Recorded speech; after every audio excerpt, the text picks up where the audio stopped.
আসসালামু আলাইকুম। বাহিরে যখনই আমরা পোলাও বিরিয়ানি খাই তার সাথে বোরহানি মাস্ট। কিন্তু যদি পোলাও বা বিরিয়ানি বাসায় খাই তখন বোরহানি হবে না, তা কি হয়? তাই আজ তৈরি করব সহজ উপায়ে বোরহানি। তার জন্য একটি ব্লেন্ডারের জগে নিয়ে নিব হাফ কাপ পুদিনা পাতা, তার সাথে দিয়ে দিব হাফ কাপ ধনেপাতা কুচি, আর দিয়ে দিব 3টে কাঁচামরিচ। কাঁচামরিচটা আপনাদের স্বাদ অনুযায়ী বাড়িয়ে বা কমিয়ে দিবেন। তার সাথে দিয়ে দিব 1 কাপ নর্মাল পানি। এরপরে এগুলোকে ভালো করে ব্লেন্ড করে নিব। খুব মিহি করে ব্লেন্ড করে নিতে হবে।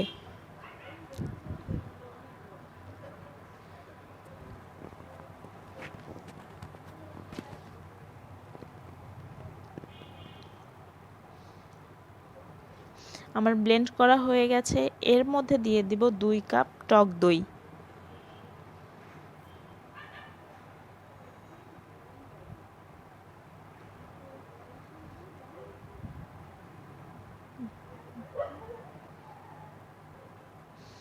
তারপরে দিয়ে দিব 3 চা চামচ চিনি। দিয়ে দিচ্ছি 1 চা চামচ জিরার গুঁড়া, 1 চা চামচ ধনিয়া গুঁড়া, আর হাফ চা চামচ গোলমরিচের গুঁড়া। বিট লবণ দিচ্ছি 1 চা চামচ, লবণ দিচ্ছি হাফ চা চামচ। এরপরে এগুলোকে আবারও ভালো করে ব্লেন্ড করে নিতে হবে।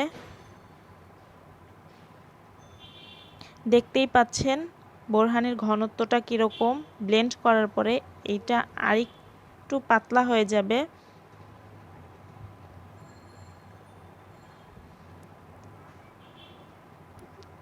ব্লেন্ড করার পরে আমি 2টো গ্লাস নিয়ে নিয়েছি। এরপরে গ্লাসে ঢেলে দিচ্ছি বোরহানি। এভাবে খুব সহজেই বাড়িতেই তৈরি করে ফেলতে পারবেন একদম পারফেক্ট বোরহানি, যাতে করে আর বাহিরে পোলাও বিরিয়ানি খাওয়ার পরে বোরহানি খেলেন অথচ বাড়িতে হলো না, তা আর হবে না।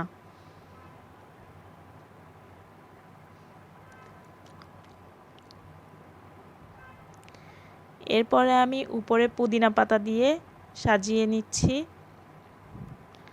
আমার আজকের রেসিপিটি ফলো করে অবশ্যই বাড়িতে ট্রাই করবেন এবং কমেন্ট করে জানাবেন যে কেমন হলো।